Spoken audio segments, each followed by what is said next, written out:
is left behind in subsequent years of study.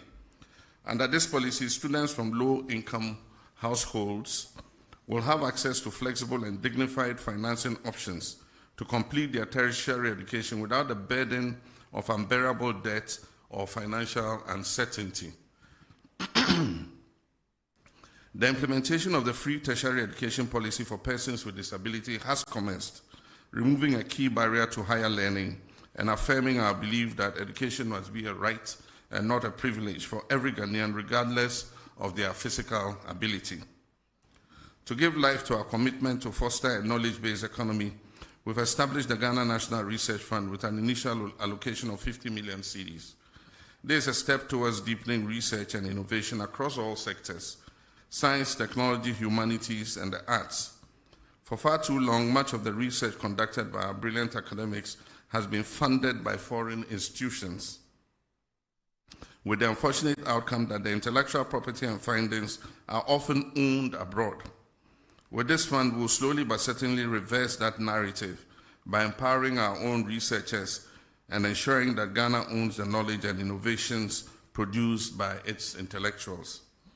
As part of our commitment to research excellence, we offer full scholarships annually to 5 PhD candidates at every university in Ghana. By investing in our thinkers, we're investing in our future and asserting our intellectual sovereignty. In furtherance of our commitments to inclusion and dignity, we have distributed over 6 million sanitary pads to our girl children in primary and secondary schools to keep them in school and help them end period poverty. Contrary to the widespread misinformation that was circulated before December 7, 2024, the free SHS policy has not only been maintained, indeed it has been strengthened. We've made the highest budgetary allocation in the history of the policy, as at now. A staggering 3.5 billion Ghana cedis has been dedicated to the free SHS. We understand that access without quality is inadequate, and that's why we're implementing the decentralization of feeding policy to allow the management of schools to make their own feeding arrangements to provide students with quality meals. Our commitment to foundational learning is equally strong. Basic education has received its highest budget allocation in almost a decade, reflecting our determination to rebuild the educational ladder from the ground up, with 564.6 million allocated so far for textbooks. We're addressing long-standing challenges in the system, particularly those caused by the reduced funding of the recent past. Fellow countrymen and women, we've also turned our attention with equal urgency to the health and well-being of our people. In 2025 alone, the national health budget increased by 13.4%, rising from 15.6 billion Ghana cedis to 17.8 billion cedis, one of the most significant increases in recent years. This bold step reflects our recognition of the urgent need to strengthen Ghana's healthcare system in the face of both domestic demands and global health risks. We've uncapped the NHIL and made 66% increase in funding to the National Health Insurance Scheme from 5.9 billion Ghana cedis to 9.8 billion Ghana cedis in 2025. This is not just a budget line, it's a life-saving commitment. These funds will help expand coverage, improve claims processing, and ensure that every Ghanaian, especially the poor and vulnerable, has access to affordable quality health care. The sudden withdrawal of $156 million in US aid health support, which previously sustained critical programs in malaria, HIV and AIDS, and child health, presented a serious fiscal and public health challenge. In response, we have readjusted our domestic expenditure priorities and ensured that the domestic safety nets are provided to cover the gap that occurred. To further bridge access gaps and enhance service delivery, government is investing over 2 billion Ghana cedis in healthcare infrastructure between now and 2028. This includes an initial 200 million cedis allocation in the 2025 budget to accelerate construction, expansion, and modernization of hospitals, clinics, and health centers nationwide. Whether in remote rural communities or high-density urban centers, our aim is the same: a health facility within reach of every Ghanaian. Cabinet is awaiting a report from the Honorable Minister of Health on the status and stage of completion of the Agenda 111 hospitals to determine a way forward for their completion. Our approach to economic management goes beyond improving the macroeconomic indicators. It's about making the Ghanaian household feel the impact in their everyday lives. As the popular saying goes, the real economy is not in statistics, but in the pockets of the people. And that is why I take pride not only in the clear signs of recovery and stability, but in the direct relief Ghanaians are experiencing from our economic policies.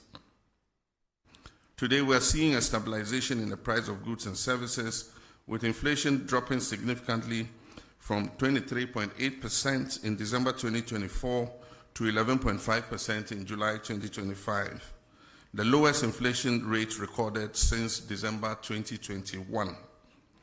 But this isn't just about numbers, it's about being felt across markets and homes.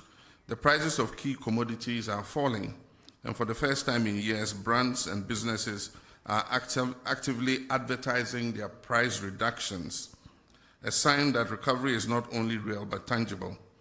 Official trade associations have presented data to Parliament that shows that up to 4,500 different items on the market have seen varied price reductions.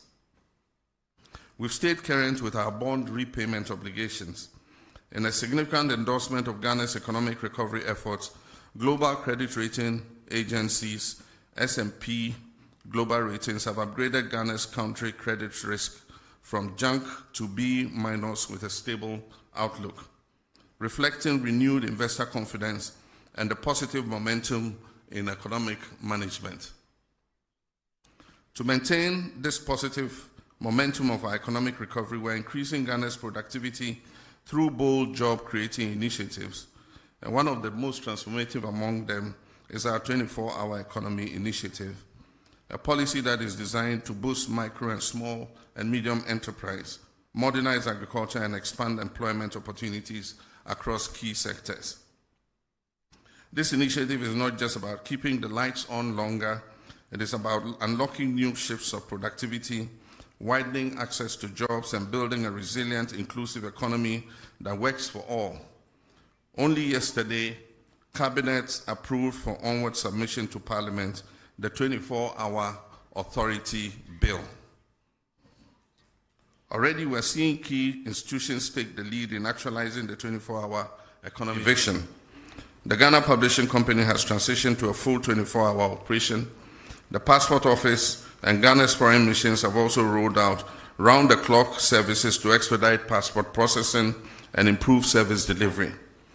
At our ports, both Tema and Takrady are now operating 24 hours to boost trade efficiency and reduce congestion.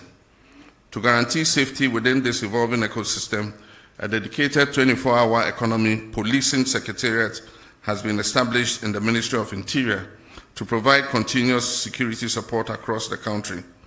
These bold steps signal a clear national commitment to building a resilient, inclusive, and job-rich economy. To ensure legal and operational readiness, Cabinet has approved critical amendments to the GIPC Act and the Labour Act, which now include provisions that enable and regulate 24-hour economic activity. These legal reforms will ensure that businesses, investors, and workers alike are supported by a framework that protects rights while encouraging innovation and growth.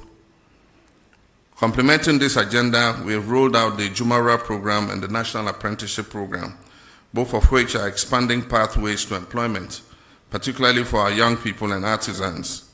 These programs are equipping thousands with the skills, tools, and opportunities they need to succeed in today's job market. Thousands of young Ghanaians are currently undergoing training under the 1 Million Coders program, our bold strategic initiative to build Ghana's digital talent base and prepare our youth for the jobs of the future. This program is equipping participants not just to access digital jobs, but to create sustainable employment opportunities through innovation, entrepreneurship, and global ICT competitiveness. Additionally, in the extractive sector, the Gold Board is formalizing Ghana's gold trade. As of today, gold trading is a reserve for only Ghanaians. This strategic move will help maximize national benefits, enhance transparency, and ensure that the wealth generated from our natural resources is reinvested in our communities and national development. We're also taking decisive action to protect our environment and natural resources from destruction. A dedicated national task force is currently in place, actively combating the menace of illegal mining. As a result of their operations, hundreds of excavators, water pumps, and other heavy equipment have been seized, disrupting the networks that have long exploited our lands and our rivers. In addition to enforcement, we are reclaiming what has been lost. 9 forest reserves have been successfully recovered from the grip of illegal miners, restoring these vital ecosystems under state protection. Our Tree for Life initiative is being actively rolled out across the country, targeting the restoration of lands degraded by illegal mining activities. Steps are currently underway to repeal LI 2462 to formalize our commitment to end mining in forest reserves.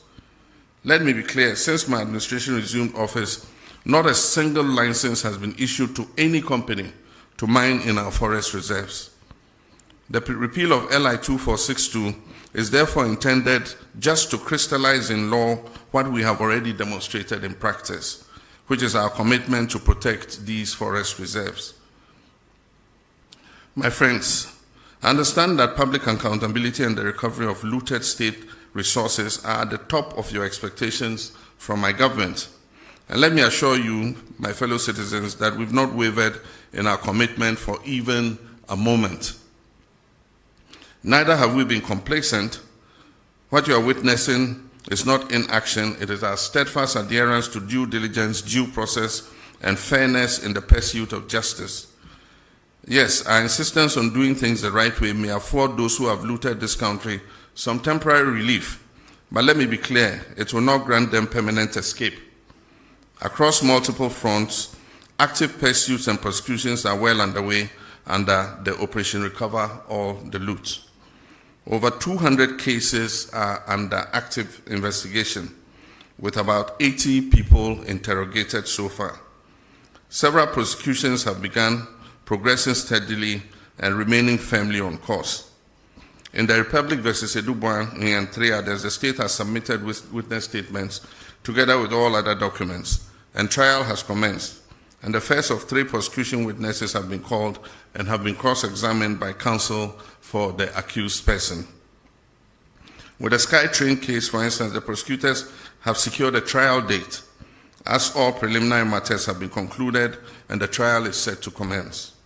For the National Service Authority case, due to its expansive nature, charges have been drafted and will be filed as soon as the legal year begins against the following person: the Republic versus Osei Sibe, the Republic versus Eric Nyaku, the Republic versus Gifty Owari.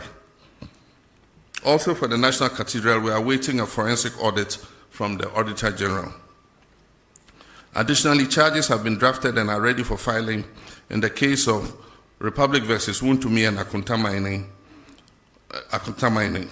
The Economic and Organized Crime Office, IOCO, is finalizing its report with respect to Exim Bank transactions.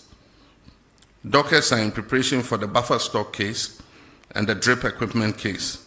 Investigations are ongoing into the African Cup of Nations case, the Mart Set case, and approximately 20 other cases currently. Let me be clear, every single case of corruption that needs to be investigated is being looked into. And once evidence is found to ground the prosecution, that will happen and happen swiftly. Looking within, we launched a code of conduct for public officials with an insistence on strict compliance. A high-level working group has been inaugurated to draft a new anti-corruption strategy aimed at strengthening ethical governance and institutional coordination. My fellow citizens, the scourge of Galamsey is receiving much attention. We established the National Anti-Illegal Mining Operations Secretariat, NIMOS, as the Central Operations Command Center coordinating the national fight against illegal mining and its associated environmental degradation. In a coordinated effort across all security agencies and the Ministry of Lands and Natural Resources, 440 excavators have been seized. Over 1,400 arrests have been made, with suspects awaiting prosecution. Over 300 Shamfang machines have been confiscated and destroyed. Over 900 water pumps seized from illegal mining sites have been handed over to the Ministry of Agriculture for distributing to farmers for irrigation purposes. Of Ghana's 288 forest reserves, 44 had previously suffered varying degrees of destruction from illegal mining. Notably, 9 of those reserves had become no-go zones due to the presence of armed groups. Through the Ministry of Lands and Natural Resources and with support from the security agencies, we've successfully repossessed all 9 of these red-zoned forest reserves. However, over the weekend, the Jimira Forest Reserve and the Anria Futu section of the Ofinch Shelter Belt was re-invaded by illegal miners after these were handed back to the Forestry Commission. The military is currently working with NIMOS to repossess those reserves and establish a permanent presence in those liberated forest reserves to prevent re-incursion by illegal miners. 980 personnel have been recruited, trained and deployed in the Western and Savannah regions. They conduct daily operations on major river bodies, serving as community vanguards to ward off illegal mining activities. An additional 1,020 personnel will be recruited and deployed by the end of the year, bringing the total force to 2,000 blue water guards. The next phase will focus on dechemicalizing and restoring our water bodies to their pristine state. Feasibility studies for this critical restoration efforts are currently underway. In collaboration with the Ministry of Transport, the Ministry of Finance, GRA Customs Division, and the Ports and Harbours Authority, we've instituted a system for the proactive tracking of all imported excavators and earth-moving equipment from the port of entry. 1,200 excavators are going through the permitting process from the Transport Ministry, clearance from customs registration with DVLA, and tracking at the Minerals Commission. So far, we've registered 1,015 earth-moving and mining equipment. 647 have been registered and fitted with tracking devices. There are an additional 600 equipment at the ports awaiting clearance. An additional 350 tracking devices are expected by September 12, 2025 to enhance this monitoring effort. The Constitutional Review Commission is actively engaging stakeholders across the country, gathering views on how best to shape the future framework of Ghana's democracy. This inclusive approach ensures that voices of citizens, civil society, and institutions are reflected in the evolving constitutional order. Friends, internal security is important for economic progress. Pursuant to our commitment to improving security, we have earmarked 1 billion Ghana cedis to retool our security agencies. The Ministry of Energy has recently granted a declaration of commerciality for the Eban Akoma oil and gas discoveries in Cape 3 Points, Block 4, confirming their commercial viability. This paves the way for the joint venture partners ENI Vitol, Woodfields, and the Ghana National Petroleum Corporation to proceed with a full plan of development of this oil well. This milestone brings us closer to increased oil and gas production, job creation, and enhanced energy security, reinforcing our commitment to responsible resource management for the benefit of all Ghanaians. We've also approved the construction of a second gas processing plant, GPP2, to double our national processing capacity and set the stage for cheaper, cleaner, and more reliable power generation. This landmark project alone is expected to save the country close to $500 million every 2 years by drastically cutting our reliance on expensive imported liquid fuel. Beyond the cost reduction, it is projected to create over 1,000 direct and indirect jobs, fueling both industry and livelihoods. We can all attest to the fact that the looming threat of doomsday we inherited in January this year has been averted. Through strategic interventions and swift action, power supply has remained stable across the country, ensuring uninterrupted electricity for households, businesses, and essential services. We've made significant strides in restoring fiscal decentralization. In the past 8 years, only 40% to 50% of the District Assembly's Common Fund was reaching metropolitan, municipal, and district assemblies, constraining their capacity to deliver local services. Our government has reversed this trend. District assemblies are now receiving 80% of their allocation directly. Of the 7.57 billion allocated for DACF this year, approximately 6.1 billion has gone straight to local assemblies, with a minimum of 25 million allocated to each MMDA. Already the first quarter disbursement of 987.97 million has been released to kickstart district level development. To ensure focused impact, Cabinet has approved expenditure guidelines for the districts. 25% of the fund is to support design and construction of what we call 24-hour economy model markets. 10% is allocated for health, with a minimum of 2 CHIPS compounds per district. Education, 1 kg, 1 primary, 1 GS block, potable water, at least 10 boreholes, environmental sanitation and school furniture. 7.5% for MMDA administration, monitoring and evaluation, and 20% is allocated to finish and finished legacy projects. Simultaneously, all statutory funds such as 2.03 billion to the National Health Insurance Fund and 2.71 billion to GET Fund, covering NHIS, arrears, and free SHS, have been released in full, underscoring our commitment to public service delivery and local empowerment.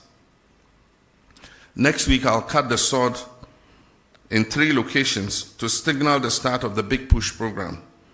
The first phase, understandably, covers mainly the road sector. Everyone will admit that over the last 8 years, our road infrastructure has deteriorated remarkably. This year alone, almost 14 billion Ghana cedis of our oil and gold revenues have been earmarked for the Big Push program.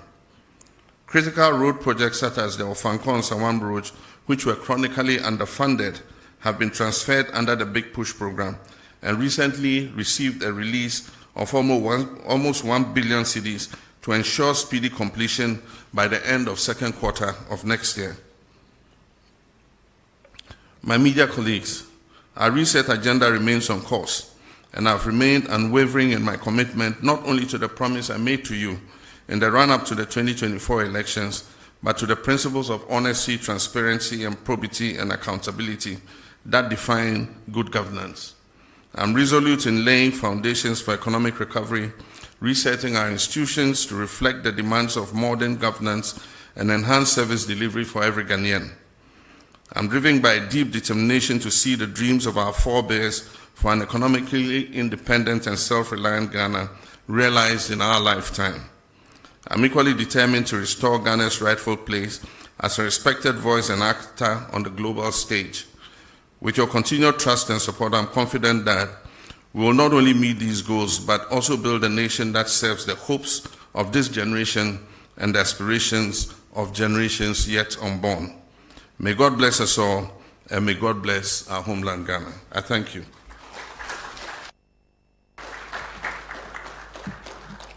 Thank you very much, Your Excellency.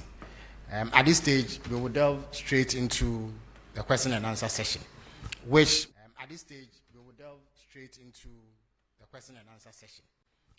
will be guided by the following rubric. There will be 1 question per questioner, and this is to ensure that we maximize the time. This program is supposed to last for 1.5 hours, and we are due to leave here at 9:30. I would also entreat you to avoid lengthy preambles to questions so that afford as many of you the opportunity to ask questions. Each batch. 5 batches of questions. 2 microphones will be placed on either side of the middle row to enable these questions to be asked. So at this stage, I'll call on the ushers and stewards to position the microphones so that the questions could be asked. Okay, so the gentlemen on either side of the middle row are with the microphone. So if you want to ask a question, please put up your hand. You catch my attention, I will. All right, so we have the president of the Ghana Journalists Association who is supposed to embody your collective aspirations. So I would accord him the courtesy. Embody your collective aspirations. So I would accord him the courtesy of asking the first question. So Mr. Jumfo, you may ask the first question. Moses of Bloomberg. And then one lady in the middle to bring the number to 4. Mr. Jumfo, you may ask your question, please. Thank you, Honorable. Mr. President, thank you so much for this opportunity and having been given the opportunity to set the tone for the media encounter. Permit me to commend you for availing yourself for this media encounter and for your commitment to transparency and accountability. Your willingness to face scrutiny just 8 months into your term set a commendable example of good governance. We also wish to commend you for your assurance and firm commitment to safeguarding the safety and protection of journalists across the country. Now my question, Mr. President, as you may be aware, remuneration and general working conditions in the media are not the best, especially in the state-owned media, which falls under the authority of government. This situation is a key factor in our low ranking on the World Press Freedom Index under the economic indicator.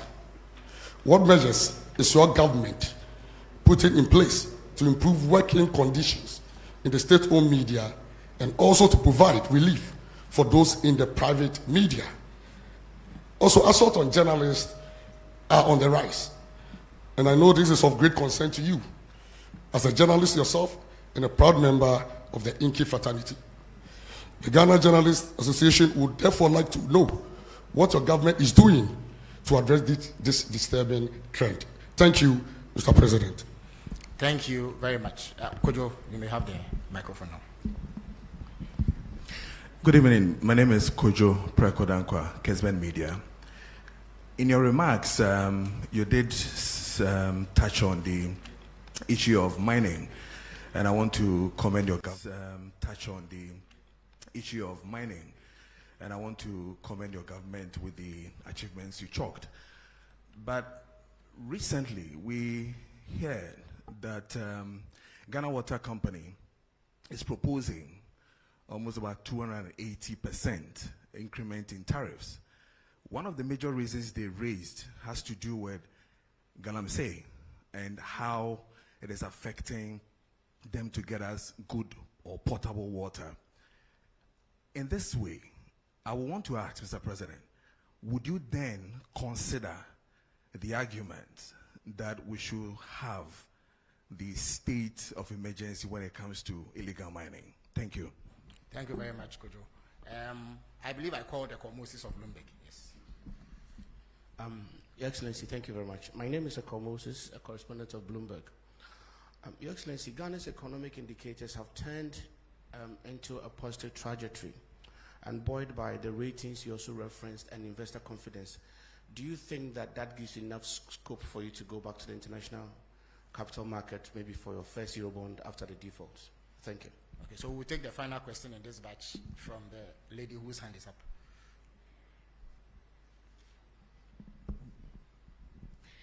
Medase, Idiame Jeso, ene apina pukua, when ye me wo Adom Brand, Sadom TV, and Adom FM. Masembisa Efa and Kania Boy, and the Yenim say ECG, a proposed 225%. Yenim said me more and to by a base 2.45. In July, it was thrown by 14.75. Then you now see him say a bind one is so the 24 economy. What the Bayejuma na Ghana for the Duenya Mufaso. It is say ECG the 225% increment eba. Yenim hawa proposal no any hunkumudi bekone percentage the bejina. Ebeko Ghana for bebre na company say ano yedin. Ye bisa se betumenya nsusanso e wo 24-hour economy no so Ghana for butum na ebiom so aban be hye obeso asene eye subsidy ama omanfo ho atoma na medase. So His Excellency the President will field these questions at this stage. Thank you. Thank you very much, President of GGME. Your question is a double question, one on remuneration and the other on assault of journalists. With regards to remuneration, I would say that it's not only journalists in the state-owned media who are dissatisfied with their salaries. Public service salaries are not living wages. I agree with the TUC that we must work towards a living wage. All of us are dissatisfied with the salary we get as public servants. The private sector offers better remuneration, but that's why we have to work together to grow the national cake so that we can pay ourselves better. And that is why there's agitation for cancellation of Article 71 in the Constitution, because we all must feel the pinch so that we can grow things together. But when you cushion a certain constitutional class and they have more cushy remuneration than the other people, then it creates a kind of discrimination between public service. And so our advocacy has been for an independent emoluments commission that would deal with the salaries and wages of all persons in the public sector so that we grow those wages together. In our first incarnation under Professor Mills, we established a single spine salary structure. And that salary structure was supposed to uniform out wages in the public sector so that the disparity would not be too wide. So if you are a secretary in GBC compared to a secretary in, say, Bank of Ghana, there will not be that very wide disparity. Unfortunately, the single spine atonsium because of the inability to maintain the discipline in public sector wages. Over the last 8 years, the group that is able to strike the most gets more addition to their wages than those that don't go on strike. And so the disparities have occurred again. And so we're in consultation with organized labor to see what we can do about reforming public sector wages. And I'm sure that if those wages are made better, journalists working in the public sector would also have an improvement in their remuneration. With the private sector, government does not have control there. And what happens is we have such a proliferation of private media that advertising revenue is not enough, to be able to maintain the kinds of salaries that we all expect. Maybe if we had fewer, then the advertising revenue would go around and people can have more. But our Constitution guarantees freedom to establish a media of mass communication. And so you cannot restrain how many radio stations you have or how many newspapers you have. And so it's something that we have to live with for a while. Natural competition will phase out the stations that are not competitive, and those that are able to survive will see that they're able to make more money from advertising. The main revenue for media all over the world is advertising. And so we'll see how that goes. I've condemned assaults on journalists in any form. Journalists are doing their job, and their job is to bring news to the doorsteps of our people and to inform them, educate and entertain them. And so at every event you will have journalists there. Unfortunately, some security personnel have developed a penchant for just harassing journalists. And so it's a matter of educating people. It's a matter of, sanctioning people who assault journalists. And I've been speaking with my president of GJA, saying that we're going to bring them together with the security agencies so that they must carry out an awareness amongst their people who provide security at events, that if you see a journalist at an event, he is also doing a job like you, the security person, are doing your job. And so you don't have the right to assault them or to manhandle them. And so we'll keep working at it. I mean, definitely, as a member of the GJA, a lifetime member of the GJA, there's no way I'll condone assault of journalists in any form.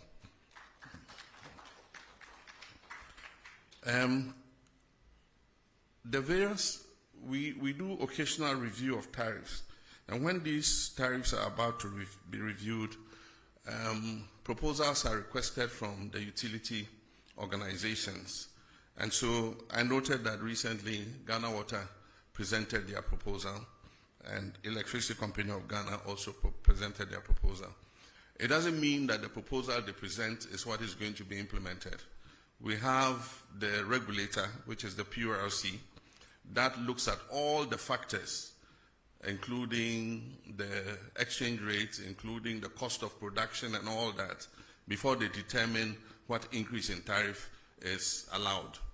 And so the fact that you hear that water companies say they're going to increase by 200 and something % does not necessarily mean that PURC is going to allow them to do that. Now, meaning about Obusa ECG there also, Mwayama may the same for both utilities. ECG so I propose 200 and something %, but I know interest PURC budget to say omuntimi into electricity tariffs musa. Ombeshe nyoma a core electricity production mu to say fuel nesan nyoma ni nyina ansana omahwe senya omo de tariff ne besi na MRP no at the frontier your tariffs akosro ne say nipa bebre entua enti wo hwe ECG say your case commercial and technical losses are almost 42%. I just say of electricity almost ton almost to me a home aketua of only about 58%.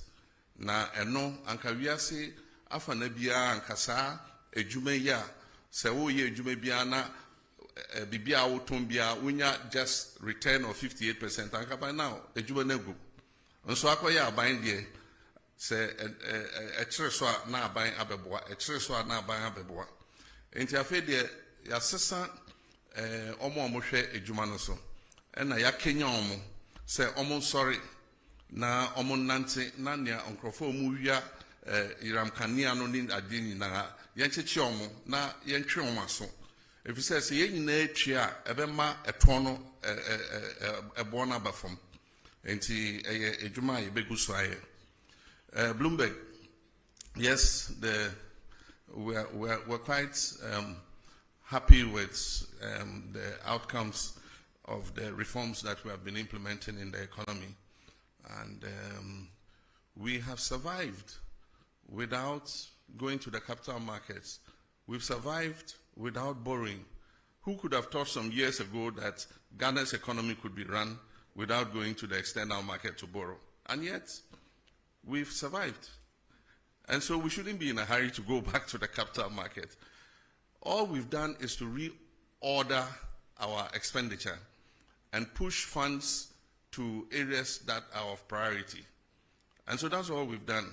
Fiscal discipline, not spending money on wasteful, political interventions and all that.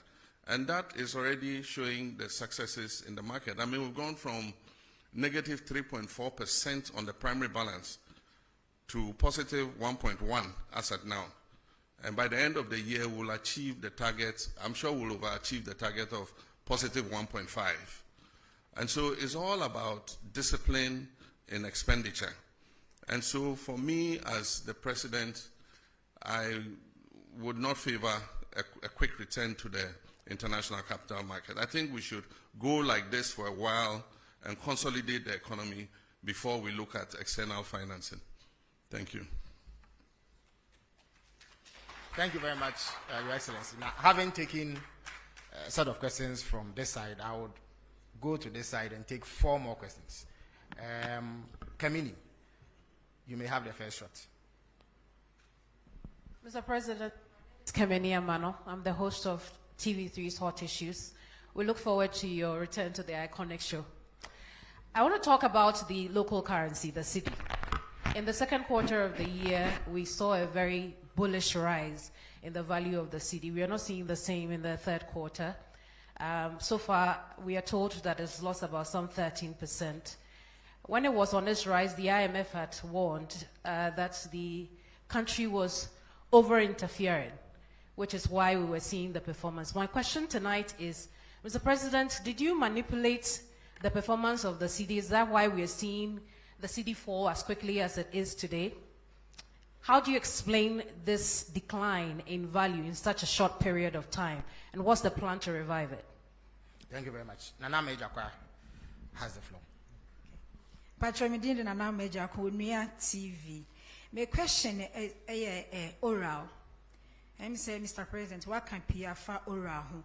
Now, the last accountability series, Attorney General, a statement in Pesemi Redi, Kakami Kotini Kakranami to the floor.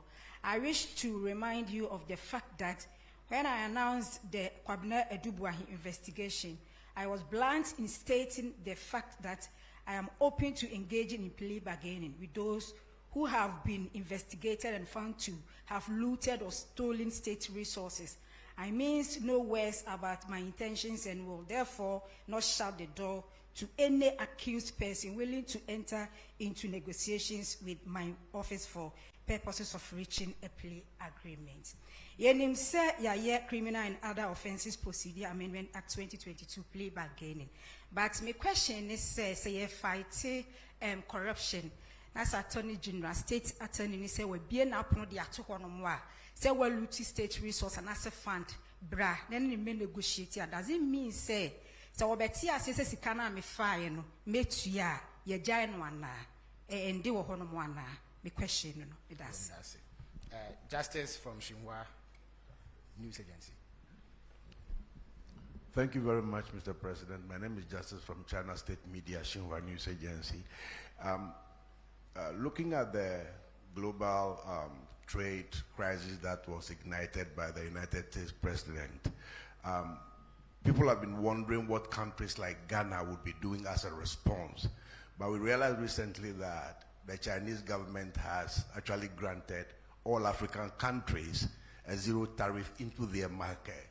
What will Ghana be doing to take advantage of that for our trading to be boosted as a substitute to what we may have been losing from the United States side? Thank you. Before I take the final question from here, let me indicate that we are joined by journalists from across the regions through the power of technology. So as and when the technical folks sit down me, I would ask them to also contribute to this question and answer session. Alfred, you may have the last word in this batch. Thank you. Good evening, Mr. President. My name is Alfred Okansey. I work with TV3 as part of Media General. Just on the back of the oral question that was asked by a colleague of mine, over the weekend we heard the General Secretary of your party indicate that there are some NDC lawyers who are cutting deals with some persons who are standing trial for acts of corruption. Is this statement one that you're minded by? And if you are, what are you going to do about this, especially because of how committed you are, as you indicated, to pursue oral because the Ghanaian people expect that you should do so? Thank you. Thank you very much, Alfred. Now, we are joined by William Menta from Rich FM. So, William, if you can hear me, you have the floor. Okay, so my name is William Menta from a Asimfosu-based Rich FM Central Region. And Mr. President, Central Region is known as the heartbeat of education and tourism. Yet our people still struggle with unemployment and underdeveloped infrastructure. What specific steps is your government and our strength into real jobs and opportunities for the youth? Thank you. Thank you very much. Your Excellency, you may answer this question, sir.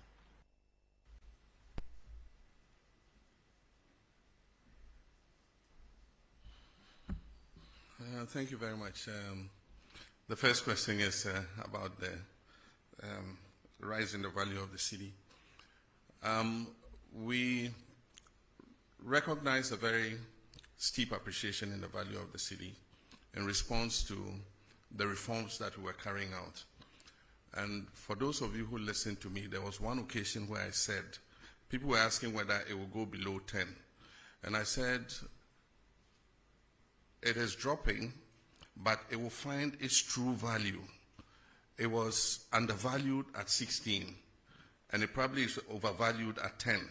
But somewhere between there, we have the real value of the cedi.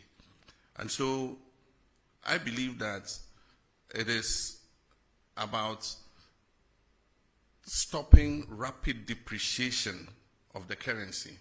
Almost every currency would realize either depreciation or appreciation in the course of a year.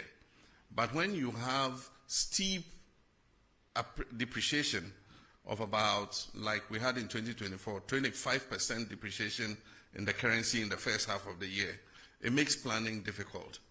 And so, yes, Bank of Ghana has been intervening in the forex market, but they've withdrawn.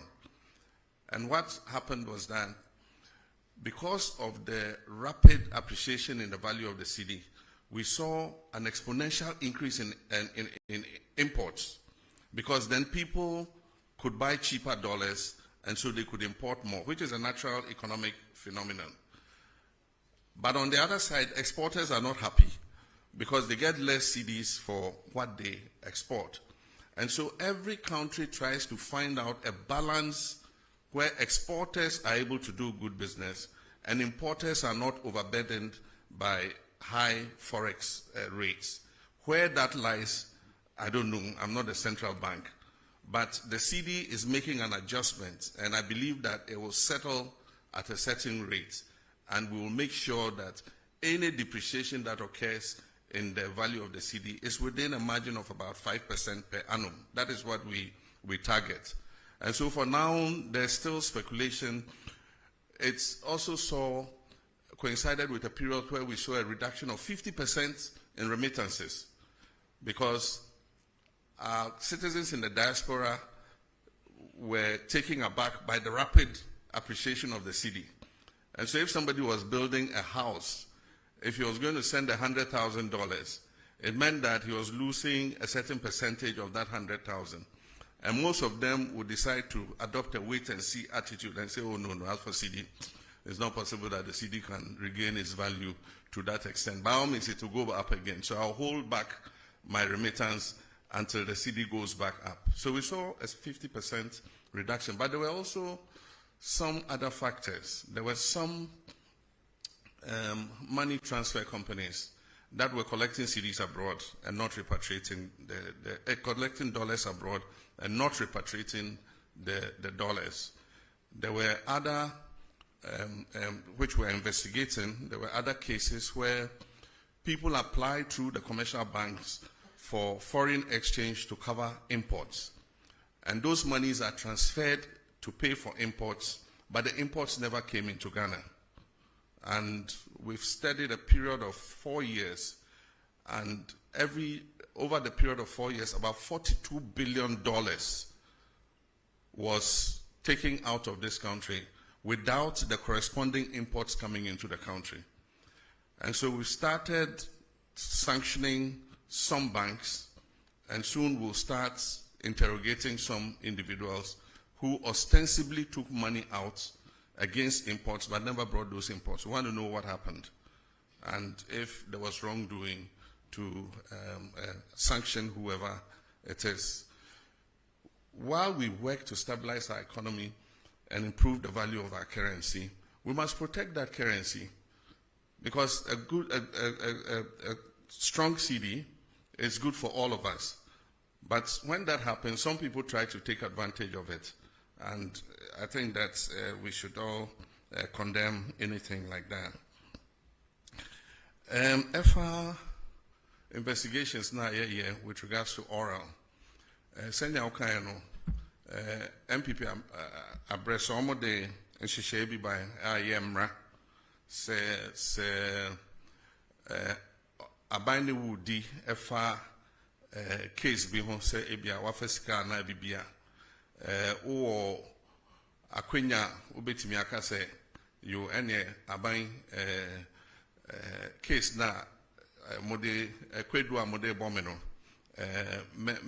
me sande sika na say agudie bia na say bibia mode bom kwedu no me sande aba se ne be ya bomfa me nkoto how do they call imprisonment efiase bomfa me nkoto efiase enti ayemra edaho enti obi a yabɔ no kwedu bia ɛwɔ tumi sɛ ɔbɛka sɛ you ɛne yɛntwa so na memfa sɛ imra na yɛngyae saa ɛyi no enti ɛno ɛnyɛ aban ɛna ɛbɛka ɛyɛ nipa a yɛde no akɔgyina court nso sɛ ɔka sɛ o mungyae asɛm no mu na memfa sɛ imra na sɛ agodie bi a mefa yɛ memfa mra na sɛ japadie bi a mefa yɛ memfa mra na sɛ bibi aban wɔ akwanya sɛ yɛbɛka sɛ de bi yɛngye na yɛbɛtoa so ɛne case no enti egyina case no ɛne nea nipa no yɛɛ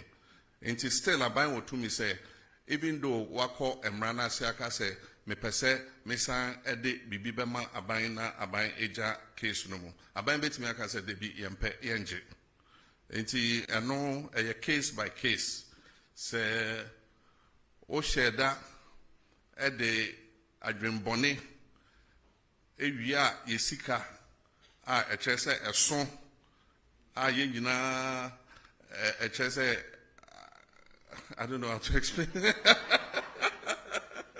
ɛkyerɛ sɛ abɔ aban anaasɛ ɔman no kaa yɛwɔtumi sɛ yɛbɛka sɛ yɛmpɛ nea wode ba no na yɛde wobɛkɔ akɔto efiase ba nipa bebree nso ka sɛ na wode no kɔto efiase waa na wobɛtɔ aduane ama no waa na wobɛhwɛ no ɔyare a wode no bɛkɔ hospital enti sɛ wɔwia sika na ɔka sɛ ɔsan de wo sika bɛma wa ɛne ɛho wɔ mfasoɔ sɛ yɛbɛgye yɛ sika kyɛn sɛ yɛde nipa no bɛkɔ efiase enti ɛno deɛ attorney general ɛna ɛbɛhwɛ no akan nea ehia with regards to trade tariffs and China zero tariffs, it's an incentive for us to export into the Chinese market. And we need to look at the items that China imports and see where we have a comparative advantage to be able to take up those imports. I know that China imports a lot from the US, and there's a trade tariff war between US and China. So China is looking for alternative markets to import those items. And so they import a lot of meats from the US, they import a lot of maize from the US and other agricultural products. And so if we have arable land and we're in a position to expand our production, then the zero tariff will make meaningful sense. Then we can take advantage of it. But it is just a figure if we're not able to respond and be able to export into the Chinese market. But I think that it offers an opportunity for diversification of markets. Nobody wins tariff wars. It's unfortunate that America has appended the whole world trade system. We all work towards a rules-based trading system. It took years of negotiation from Rio to Doha round and all that. And eventually, reasonable tariffs were agreed between countries. Countries like Africa enjoyed zero tariff into the US because we were in the developing world. And so it was a concession that US gave. And what you receive in exchange is soft power that, you know, a lot of people have a good disposition towards the US because the US has been kind to Africa and all that kind of thing. But in comes President Trump. He has a more transactional mindset, and he says that the US has been taken for granted for a long time. And so even countries like Ghana in Africa, he slapped a 15% tariff on us from zero tariff. And so AGUA is technically dead. It was due for renegotiation in September. There's no way with this 15% tariff, AGUA is going to be renewed. But we're just watching carefully. The power to impose tariffs is that of Congress. But in this case, the US president always pushes the limits. And so there's a case in the US Supreme Court to determine whether his impositions of tariffs are legal or not. And so depending on what the US court says, the tariffs would either be permanent or they might have to go back to Congress to endorse the tariffs that he has imposed. And then from the Central Region, Rich FM, he asked what we're doing to enhance the tourist attraction of the Central Region. It's all about infrastructure. It's also about service. With infrastructure, even the travel time to Central Region is a major problem. In Ghana, we've maintained single lane, highways for a very long time. They are prone to accidents. A lot of accidents occur. Now every day you hear there's an accident on the Kumasi Road, there's an accident on the Cape Coast Road. And that is because when two vehicles oncoming and going are using a single lane, the tendency for, head-on collisions are very real because of wrongful overtaking and all that. So one of our first things that would enhance tourism in the Central Region is that we're dualizing the road all the way to Takrady. It will reduce travel time to Cape Coast. It will allow somebody to wake up in the morning, travel to Cape Coast, enjoy his tourist experience, and be back in the evening to Accra to sleep. And so reducing the travel time will help enhance that. But apart from that, we must identify what the tourist sites are, improve their attractiveness, and also improve the service delivery. One of the things that affects tourism in Ghana and West Africa is that our service is poor. You go to a restaurant and they think that they are doing you a favor. You go to eat and they think that you owe them, to serve you. If you go to other parts of the world, it's completely different. You are compelled to spend your money because they are all over you. Even before you finish the drink that they have given you, you are halfway. Can I bring you another drink? And if you are the shy type and things, you always say, oh, yes, yes. And you forget that you have to pay for it. And so we must improve our service delivery. Owners of services must take professionals who know how to be courteous to customers, to know that we are in this job because you've come here to eat, or you've come here to do this. And so that's one of the drawbacks of our whole tourism experience. And most times you spend so much money, set up an establishment, instead of going for professionals, you go and haul your relatives from the village to come and serve people. They pay and they can't even get their change. You can't find the waiter who took your money. And when you even find them, he says, oh, we have no change. I mean, they have a certain sense of entitlement. And so until we reform all these, and it's an attitudinal problem, until we reform all these, and people who own these establishments make sure that service delivery is at near 100%, we would not be able to attract enough tourists into our country. We have a beautiful country. People come and, they just say, look, this country is good. But if you hear a lot of the feedback and you say, oh, but what is negative about it? Oh, your service is not the best. Always, that's the feedback that comes. But the government will do its part. Government has the responsibility for making sure the infrastructure is good. And we're starting with the road, making sure that we dualize the road all the way to Cape Coast and Central Region so that people can travel easier to go and enjoy the tourist attractions there.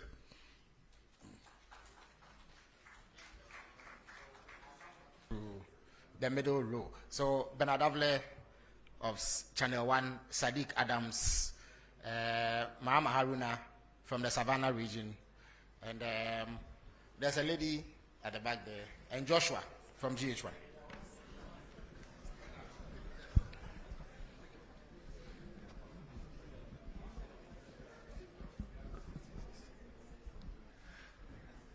Thank you, Felix.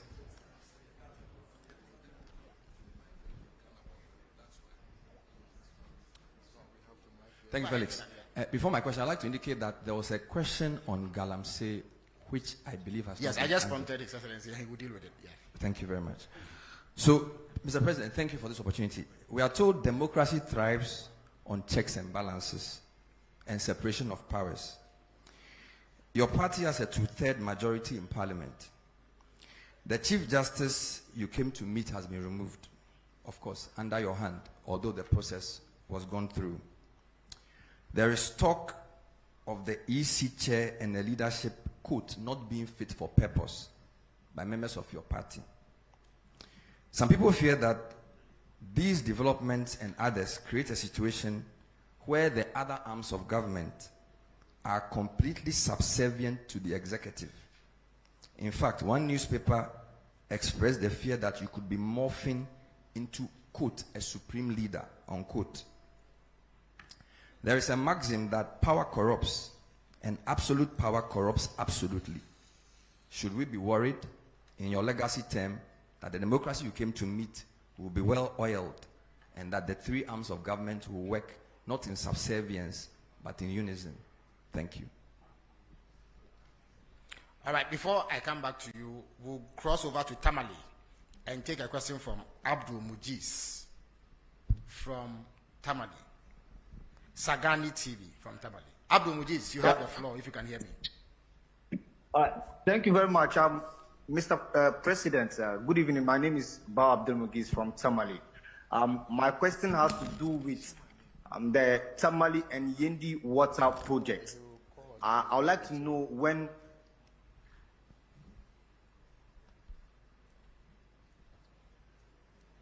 Well, we seem to have lost Abdul, but I think I can continue from. We would like to know when the Tamale and Yendi water projects will be executed. Yeah, Sadiq, you have the floor now.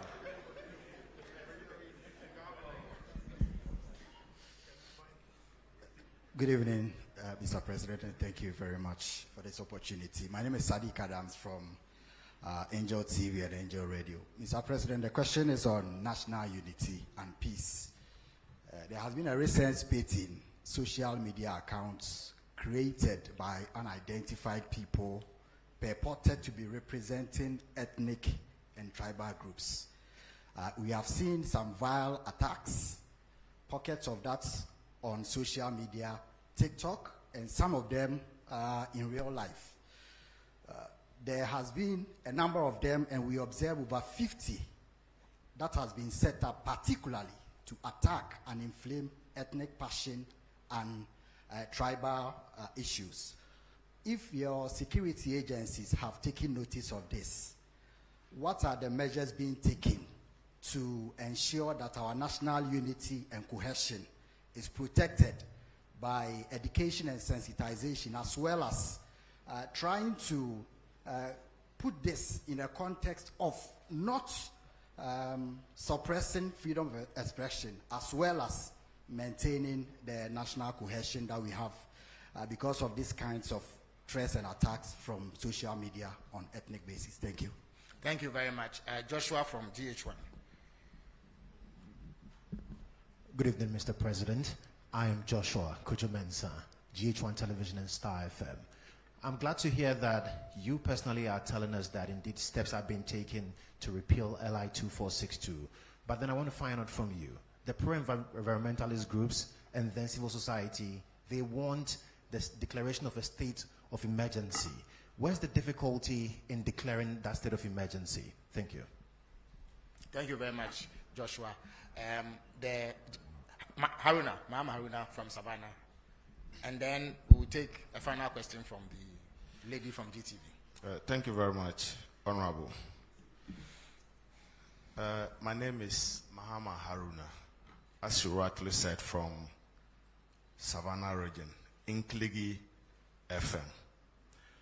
Mr. President, we expected you to say a little on the security situation in the country, especially the unfortunate Boko conflict, and recently the conflict in your own backyard of Savannah region. I know how uncomfortable you are with the conflict in your backyard between Gonjas, who are the landlords, and the Brefos, who are the settlers. They've coexisted for about 100 years until recently. I know you are more worried because almost everyone in your backyard, Gonjas, Brefos, will always vote for you massively, sometimes almost 100%. Now, I mean, since 1996, when you contested your first elections, first of all, I just arrived from Bole, where you hail from. And I can say that the people are not happy with the curfew imposed on them. Especially in the beginning, people were dragged from their rooms and beaten. There's evidence to that. Now, let me go to my question. You may want to wrap up. No, yeah, I'll wrap up. Mr. President, you've put in place, the Minister of Interior has put in place a mediation committee. Do you think it can resolve the problem? Because some are saying there should have been a reconciliation committee. Moreover, the people are saying since the conflict erupted, they've not heard from you. So what do you have to tell your people? Thank you very much. Thank you very much. So the final question will come from the lady from GTV. Good evening, Your Excellency. Thanks for the opportunity. I'm Salamat Kukwa Pinto. I'm with the Despite Media. Yeah, pardon me, Despite Media, yes. Yes, yes, thank you. I wanted to hear something from the creative arts industry when you made your presentation, but I didn't hear anything. The question is that you have shown how you want to bridge the unemployment gap, but I want to find out that how do you intend, or can you tell us what plans you have in using the creative arts sector to solve the high unemployment? And also, please, I would like to hear what is happening with the Black Star experience. Thank you. Thank you very much. So His Excellency will now answer these questions.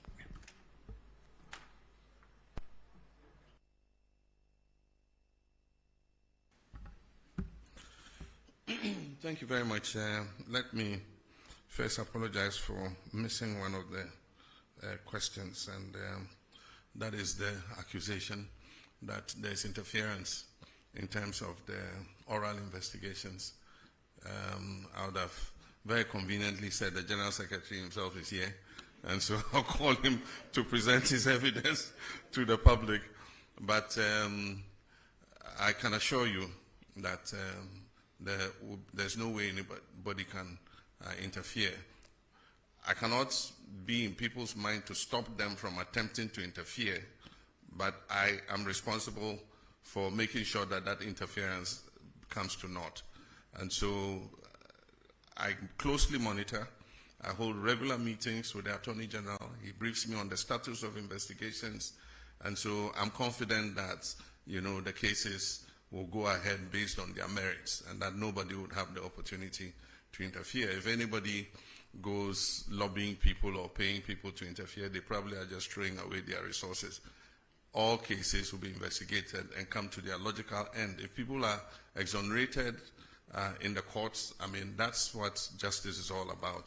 We will do our part, and we're being painstaking in preparing the dockets, and that's why people are complaining that it's a bit slow. But you don't want to hurriedly take a docket to courts and have it thrown out on technicality. And that's why you need to make sure that by the time a docket is prepared and prosecution starts, you have a watertight case that will ensure that you get a conviction. And so that's the process that we're going through. There was also a question that was tied to water, but it also had to do with Galamsey. It says that the justification for water company asking for such a steep increase was because of the cost of treating the water. And I answered it in terms of the tariff, but not in terms of the Galamsey in the water. But in my statement, I indicated that we just started with the Blue River Guards. We're training more and more of them. These are long expanses of water bodies. And so far, those we've trained are 600 and something. They are not enough to cover even the length of the Ankobra. And so as we recruit and deploy, because they patrol the water bodies, if they see any Shamfam machine on the water body, they seize it and we burn it, we destroy it. And so I gave you the number of Shamfam machines we have seized and destroyed. As we continue to increase the numbers of these Blue River Guards, I'm sure that we'll be able to cover the tunnel, we'll be able to cover the Pra, we'll be able to cover the Ankobra. And we hope that then we will start seeing, some reduction in the turbidity of the water. But even more than those on the water bodies, the destruction is the forest reserves. Because the rivers take their catchment areas from the water reserve. So if you destroy, from the forest reserve, if you destroy the forest reserve, the river or the stream will dry up. Because where it takes its water source will no longer exist. And so that's why at the beginning of the struggle I said our focus is going to be on the water bodies and the forest reserves. And then we can stretch out to other areas. So as we train more Blue River water guards, we would see an improvement in the turbidity levels of the waters. Bernard said I'm in danger of becoming a supreme leader. Look in my face, do I look like a supreme leader? And that is to paraphrase Prof. Star. At times, do I look like a cat hunter? Do I look like a supreme leader? I'm a Democrat true and true. And even when we attained 2/3 of Parliament, I said that we're not going to use it to ride roughshod over the minority, and that we're going to give opportunity for democracy to flourish. And so we don't intend to use our 2/3 majority to steamroll our democracy.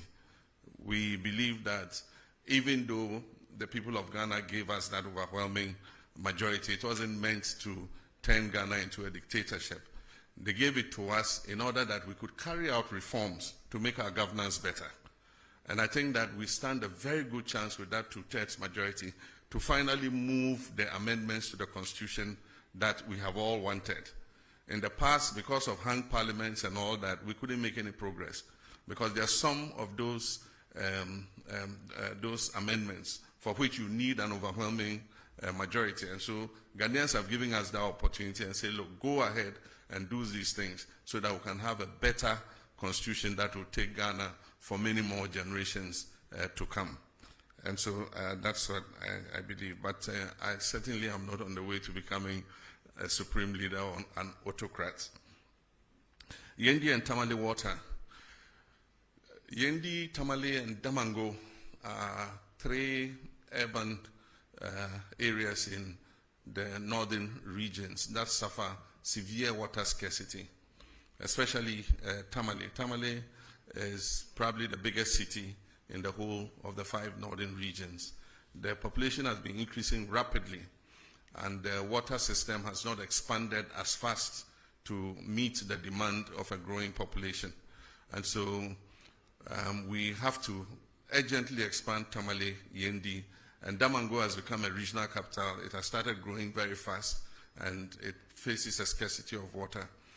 The Tamale and Damango water systems are under an EU program, and recently when I went to Brussels, it's one of the things we discussed. There's funding available for those 2 water systems.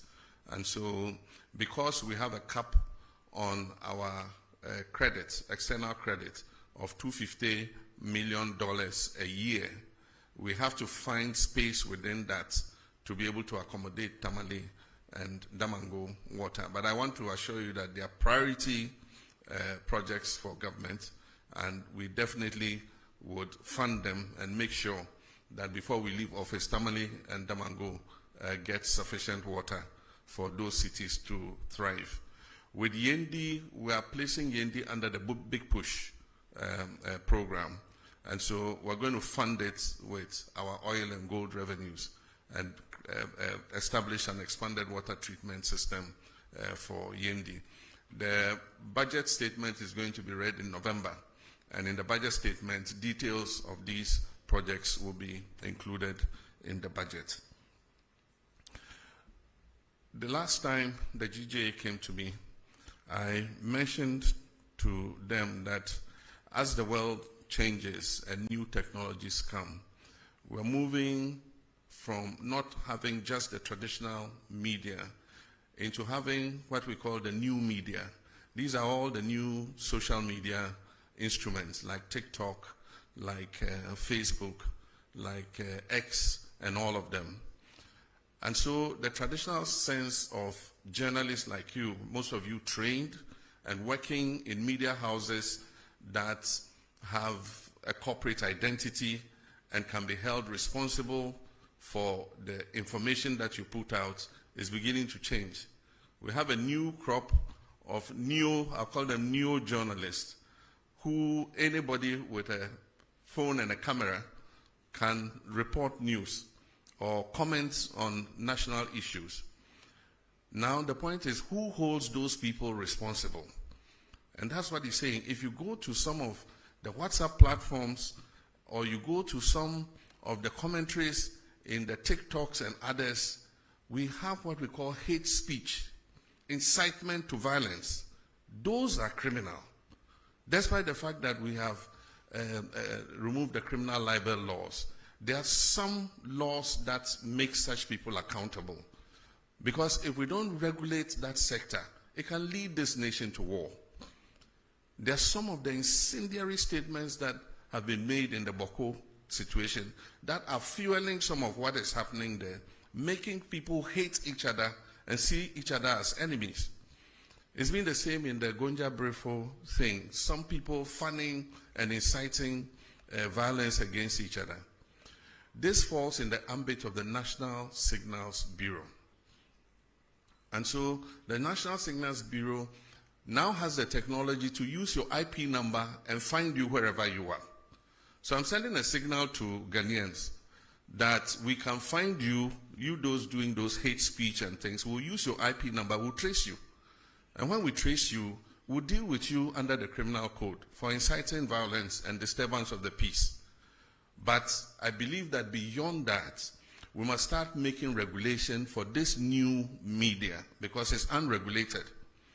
And so anybody just takes a phone and says, oh, this plane crash, I wish that so and so had been the one in the helicopter and had died, and dwarfs have eaten him in the forest. I mean, why would you say something like that? And so we need regulation for that new emerging media. But in the meantime, the National Signals Bureau has been given the full authority to track down people who do that kind of thing and bring them to be sanctioned under the criminal code. I've been reluctant to implement a state of emergency in the Galamsey fight because we've not exhausted the powers we even have without a state of emergency. We have the opportunity to arrest anybody, to confiscate any such thing. There are laws for forest protection and all that give us enough powers to be able to act. Implementing a state of emergency might sound nice, but it should be the last extreme, the last resort. So for now, let's exercise all the powers we have. And if it becomes necessary for a state of emergency, then we'll look at it. It means we have to go to Parliament. The President can't just declare a state of emergency without, going to Parliament, because there's a limit to how long you can maintain that state of emergency. And so I believe that we still have leverage to continue to fight Galamsey without necessarily implementing a state of emergency. It means that we have to delineate the areas where the state of emergency is operational. And if you look at the area where Galamsey is taking place, it covers several districts of our country. And so we would do it if it becomes necessary. But for now, I think that we've given the security services enough powers to be able to deal with people who are found to be involved in Galamsey.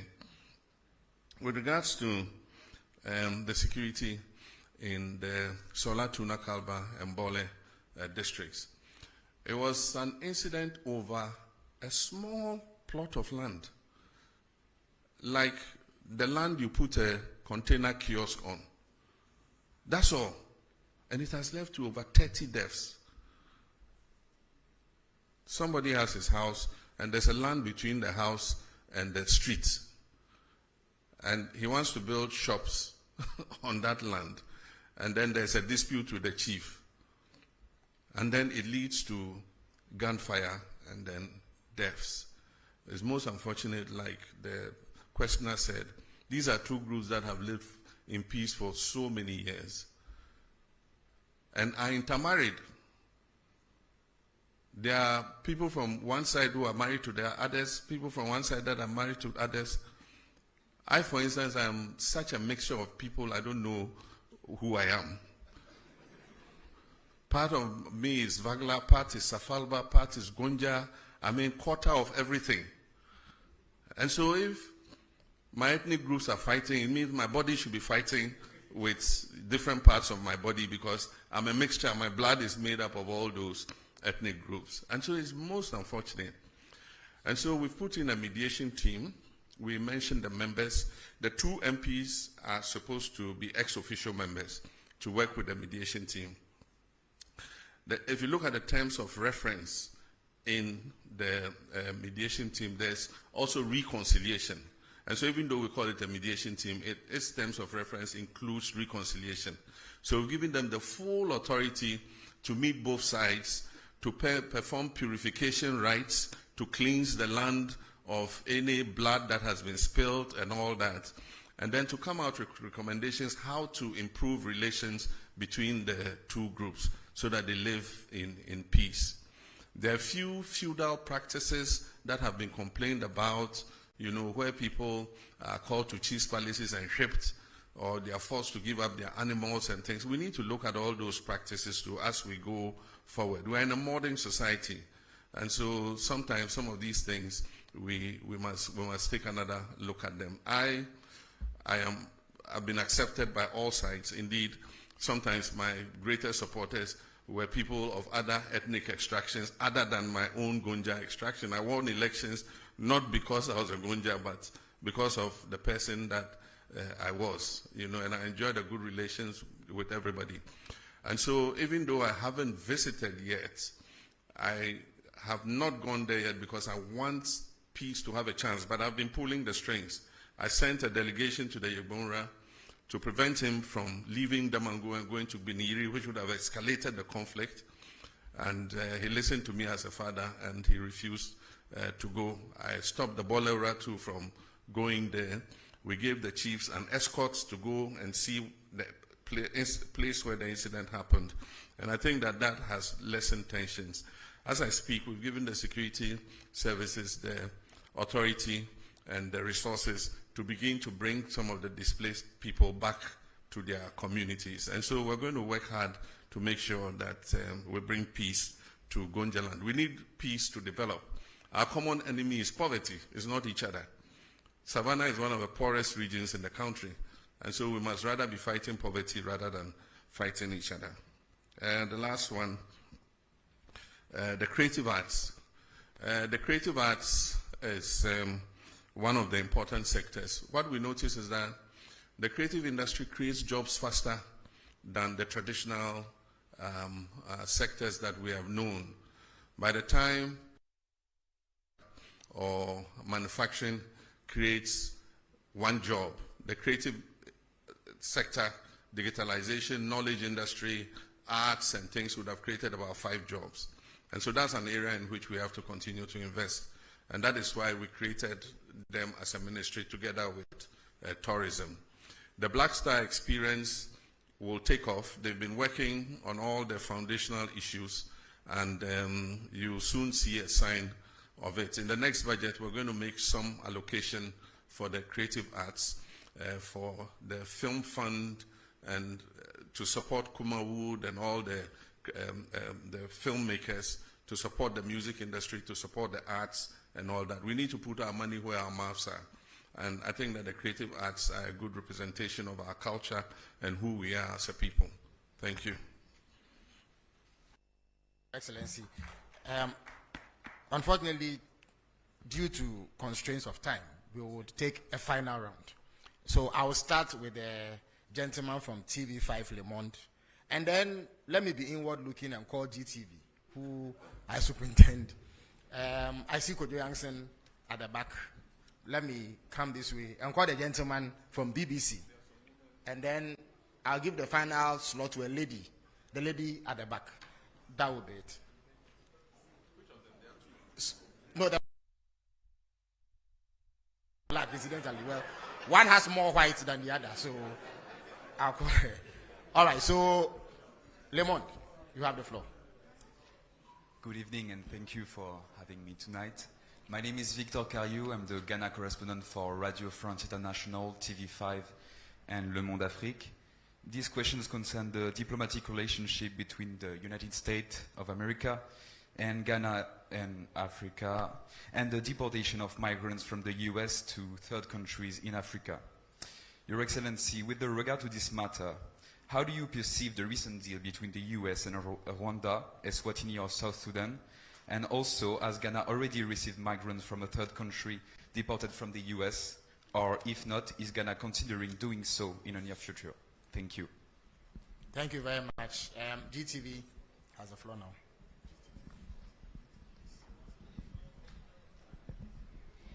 Thank you. Good evening, Your Excellency. You announced that the government will remove the minimum capital requirement for foreign investors under a revised Ghana Investment Promotion Sector Act during your visit to Japan. Your Excellency, is the government not removing the protection that shields Ghanaian enterprises by removing the minimum capital requirement?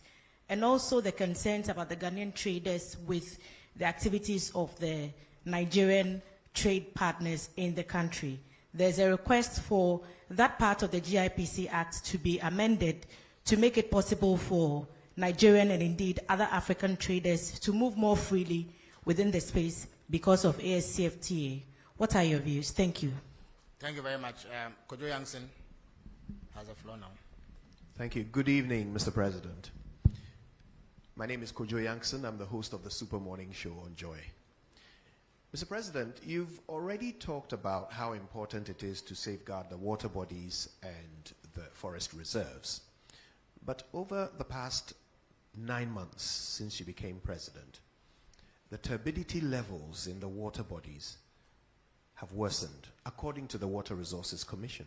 Ghana Water Company supports this by saying that they've had to shut down several treatment plants because the water sources are too polluted for them to process. Besides that, we know that there have been increased incursions into forest reserves for Galamsey. We've also heard from your transport minister that we are importing more excavators than ever before, over 200 a day. My question about this is about its effect on the economy. Recently, the finance minister has been touting the work of the Gold Board led by Sami Jemfi for being an anchor to the economy, especially when it comes to stabilizing the Citi. My question is, does your government know, is your government able to tell the difference between gold from Galamsey and gold from regular concessions when the Gold Board is buying gold from local producers? And could it be, because so much of it comes from Galamsey, could that be the reason why we are seeing some reluctance recently in the fight against Galamsey, in the sense that the IGP's efforts have been stopped and he's brought back his men from the forests? Could this be because? Thank you very much. I think your point is made. So I'll turn to the BBC now. I'm Thomas Nadi from the BBC World Service. Mr. President,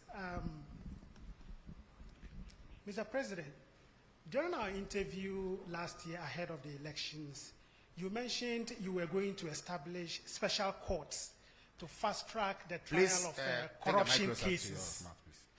Could you update us on how far you've gone with that? And also, some of the oral cases border on national security, particularly the Eduboahene one. Do you intend to take them out of court? Thank you. Thank you very much.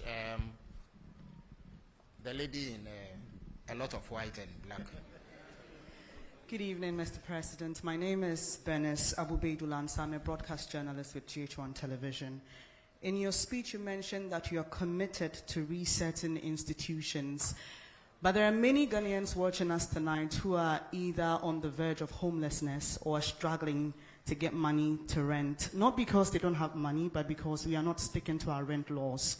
I just want to ask when your reset agenda will reach the housing sector, particularly for the State Housing Company Limited in putting up real affordable homes for many Ghanaians, and the Rent Control Department in protecting vulnerable Ghanaians. Thank you very much. His Excellency has granted a special dispensation for the lady in less white and more black to ask a question. After her, we will grant yet another dispensation to our friend from the Upper East region who has come all the way. And then Randy Haji of Wezo TV will bring the question session to a close. Please go ahead.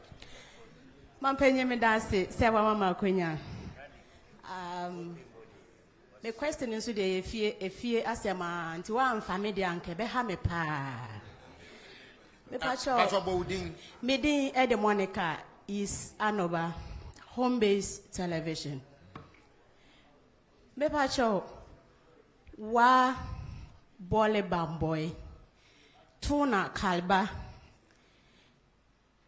ya kwano enye ese ya che ye bre yetimi di 16 hours don shi dunsia na ye ndru fie ye bisa se mampenyi dia na wo ye de amayen ye mu bia ye ntumi mfasore fom ana e befe ye ne den so bin so ene bamboy enko a yetimi di don shirim yenu e wo ho na ye mfiri mu enam so makwemu kan for me chere am robbers omunso afasa akwenya no so ha ye pa na musuo bo na wo kasa wo for state transport which is STC then ye due because omono they drive with care and caution on kan ho kra enti ene na wunyandri obede nyane ada sori sa na ona si na tai wadaroma odi anka kwan ho nsem de nka oya ade pa na ye de na ye de wayi ye free musa da ben ene ye hwe wenim se obafia boy. So our friend from the Upper East region would have Upper West region. Is it Upper East? Upper East region, yes. But you have only one question, please. Thank you very much. Only one of you is allowed to ask a question. So thank since you you very are both much from the for same region, please go ahead. Yeah, go ahead. Thank you very much for the opportunity. My name is David Adapuna from Mike FM in Avrongo, Upper East region. Your Excellency, one of the things that beats the hearts of my people has to do with the Polego multipurpose dam. This was an initiative that was started by the NPP government, but unfortunately, we could not see its completion. This project held so much prospects, including that of irrigation, power generation, and flood control. Just recently, the Barry Dam was opened, and we saw the devastation it caused. We're asking, now that the project is not happening, what plans will your government, your Excellency, have for my people so that our concerns are addressed? Thank you. Thank you very much. Okay, so please go ahead. Okay. Grant him the... Thank you very much, Your Excellency. I'm called Joshua Sir with A1 Radio and Bolga FM in the Upper East region. Mr. President, in our region, that is the Upper East region, currently we do not have a standard sports stadium. And as a result, sports and youth development are greatly hampered. The only existing structure, which was built in the 70s to serve as a sports stadium, is no longer fit for purpose. What are the plans of the government to ensure the Upper East region has a modern sports stadium? Recently, we saw a young man who walked from Bolga to the nation's capital to solicit for a sports stadium. I don't know if the president is aware of this. Thank you very much. Thank you very much. So, Randy has the last word. Thank you, Mr. President. Please, Mr. President, I want to find out the latest updates on the Ghana's version of Ashigame proposed to be established at Aplawa. And also, per my last checks from the whole airport, there were plans to establish an aviation school. How far with that one too? Thank you. All right. Thank you very much. His Excellency will answer these questions.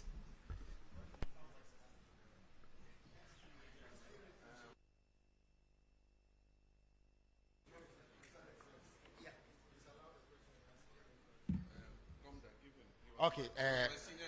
Okay, senior Agomda, the president senior and secondary school, has the final word by presidential fiat. Please give him the microphone. Okay. Thank you very much.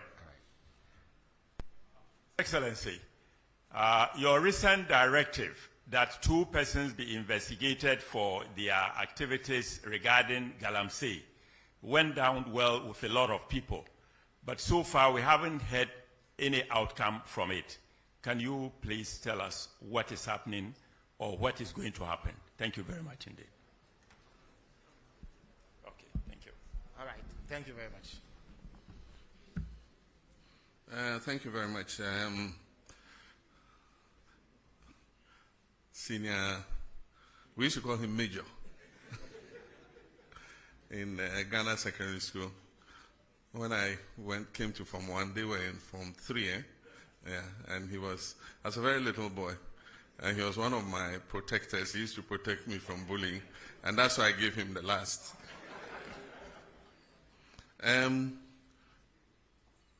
The first question was from, what's your institution? Oh, Radio France. Yeah, okay, it's about Ghana-US relations.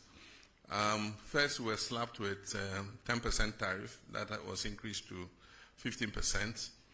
And then we're included in 36 countries that were going to be placed on a visa ban. But in the meantime, all 5-year visas were cancelled, and we were restricted to single entry 3 months. It shows the tightening situation in our foreign relations, but I do think that we still enjoy good relations with the United States of America. We were approached by the US to accept third-party nationals who were being removed from the US. And we agreed with them that West African nationals, were acceptable, because all our fellow West Africans don't need a visa to come to our country. So if they decided to travel from US to Accra, they don't need a visa anyway. So if you're bringing our colleague West Africans back, that's okay. And so I think that agreement has been activated, and a first batch of 14 nationals came. Several of them were our Nigerian brothers.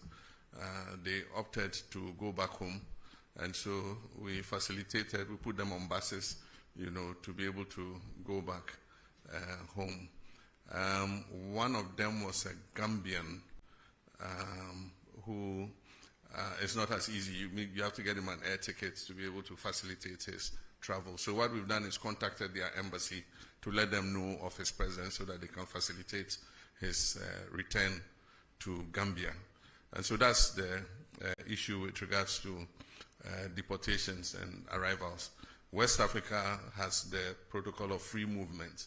And so any West African is free to come to Ghana and be able to stay for 90 days. And so if they decide to bring them, we don't have a problem accepting them. Then with regards to the GIPC Act, we are living in a new environment. We have the ECOWAS Trade Liberalization Scheme. We have the African Continental Free Trade Area that wants us to open our markets to each other. And so the former protective regime is changing. And so we need to review the GIPC Act to be able to take cognizance of that.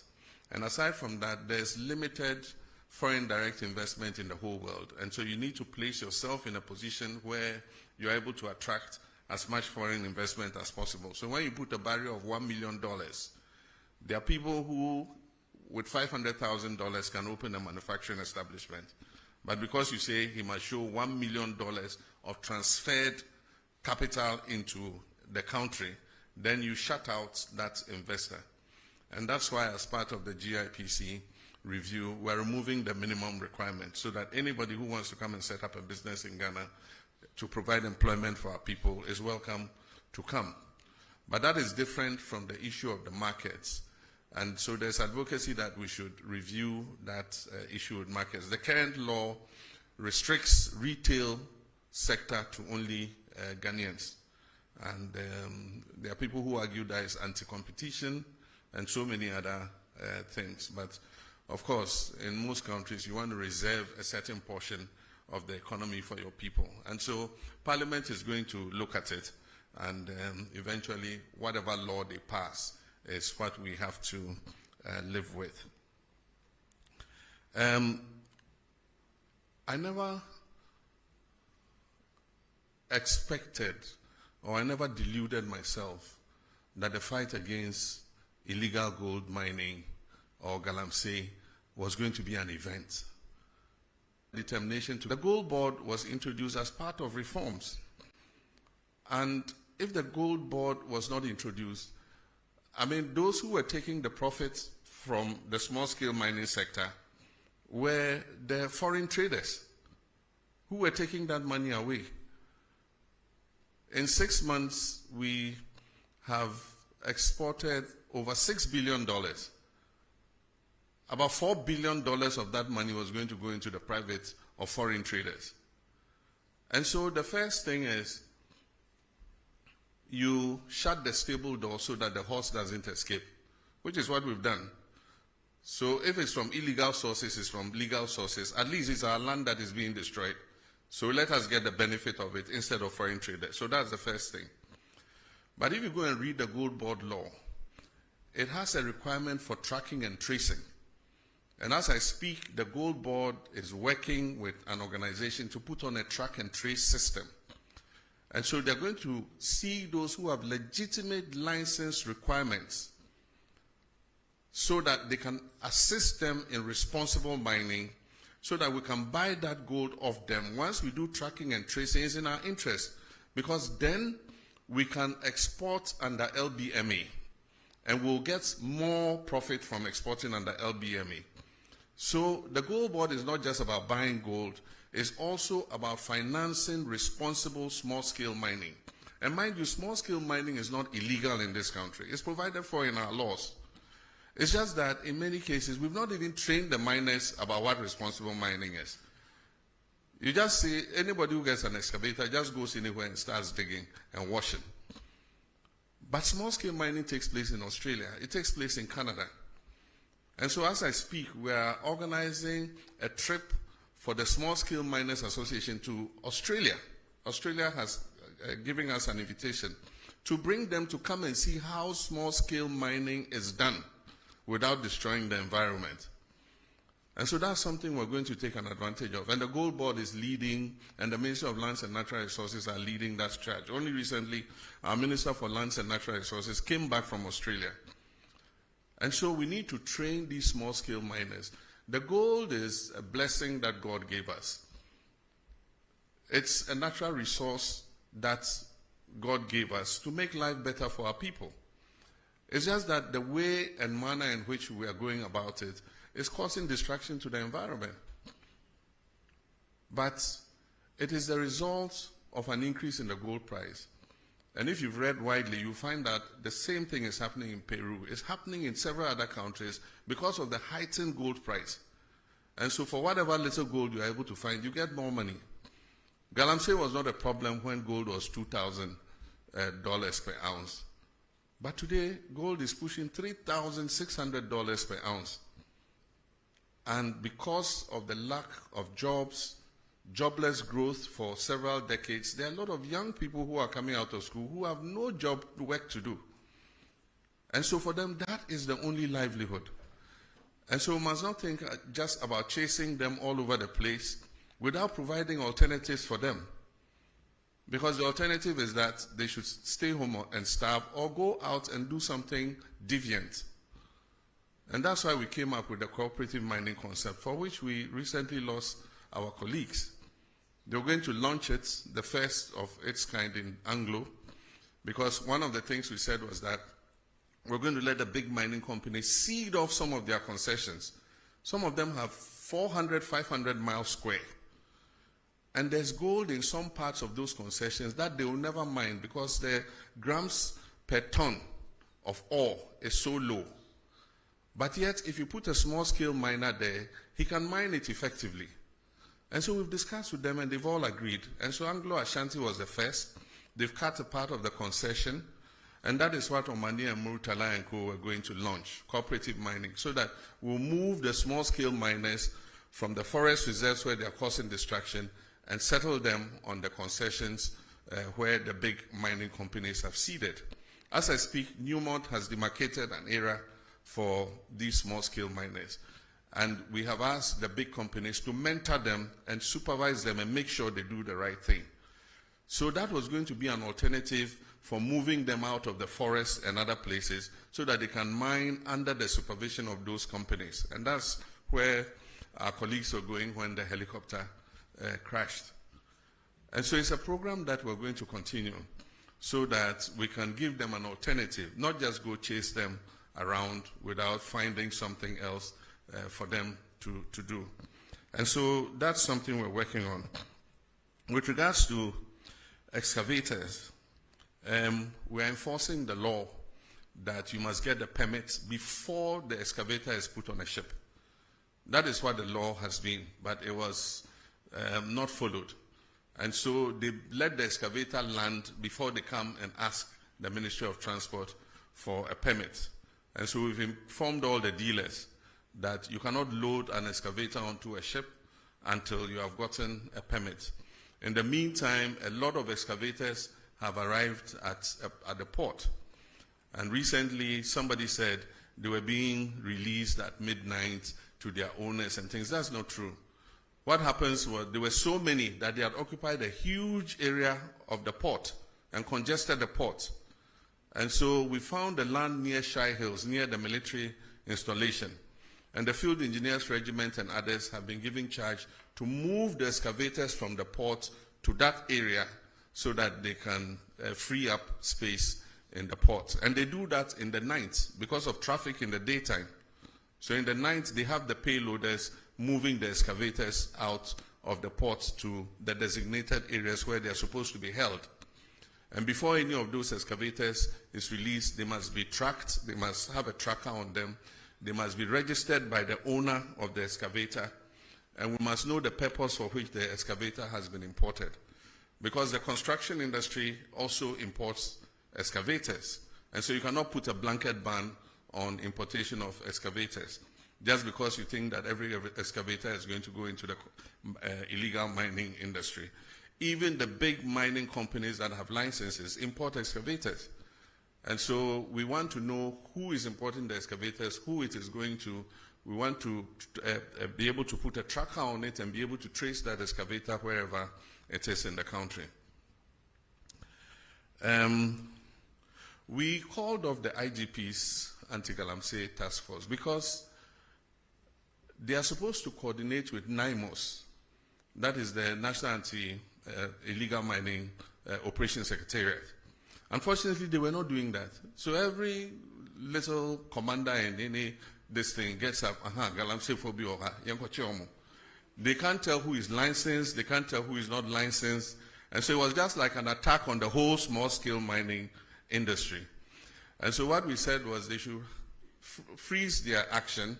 They should synchronize it with the National Anti-Galamsey Operational Secretariat so that they can be directed exactly to where to go in terms of the anti-Galamsey fight. While we're fighting Galamsey, it doesn't mean that it's a free-for-all for everybody to get up. Anybody gets up, puts on a helmet, puts on a jacket, and says, I'm anti-Galamsey.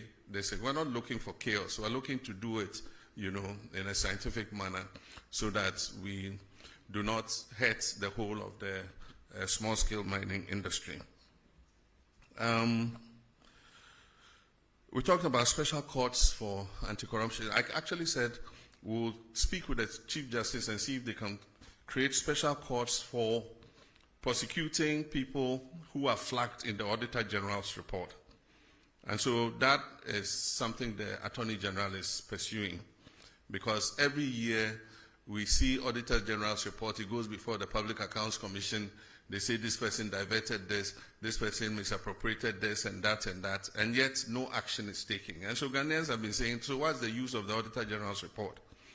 And so we're asking the Chief Justice, can you create special courts which can fast-track action on the Auditor General's report? So people who are determined to be criminally liable after the Public Accounts Committee has sat can be put before those courts so that they are sanctioned to create a deterrent so that other people do not do the same thing that they have done. Very good question on rent and homelessness, and I'm happy to give you the microphone to ask it. The biggest expenditure in any Ghanaian's budget is rent. And even though we have laws, enforcing them has been difficult. The rent law says that a landlord cannot charge more than 6 months. But the problem in enforcing the law is the connivance of the tenant and the landlord. The tenant won't come and report that they are charging him 1 year's rent advance because he wants the room. And so that has been the problem. And the problem is because our population is growing beyond our housing capacity. So the competition for accommodation and housing is very strong. And that is why we must expand our housing coverage. And I remember in our manifesto, we have a pledge to expand housing. And in the next budget, we're going to make provision for that. I've already had a discussion with some of the associations, the organized labor associations. Some of them have funds that are sitting in their accounts. And they have members who want houses. So what I've said is government will match their funds.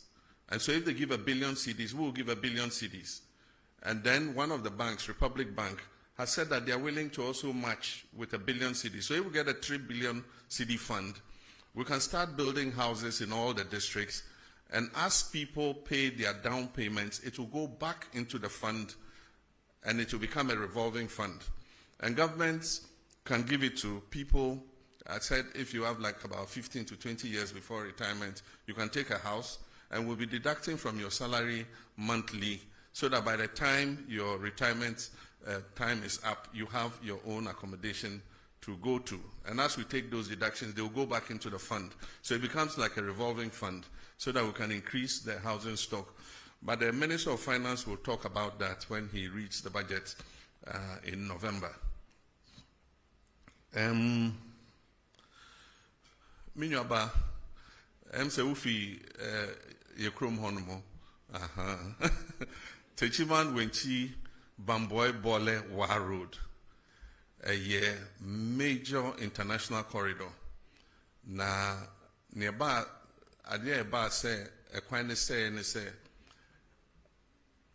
a bedroom rebia trucks ni bebre omoko Mali any Burkina Faso a ye Bobo Dula so a hono a hoako ye quine a one faso ma omo enti omo mfa techiman omo mfa kentampo kwan ni biom eko pagansa na omo akomani because omo fa wenchi kwan na omo ko pie bole no mo pie wa no mo ko pie hamile wodru hamile a Bobo Dula so ewo enchen ho a o pai efa wonsa benkum so a ede wo ko Bamako enti ama enhyen akese ne bebre enam sa kwan no so ekwan no so ya nye ne se ebetimi afa sa wait, how do you call wait?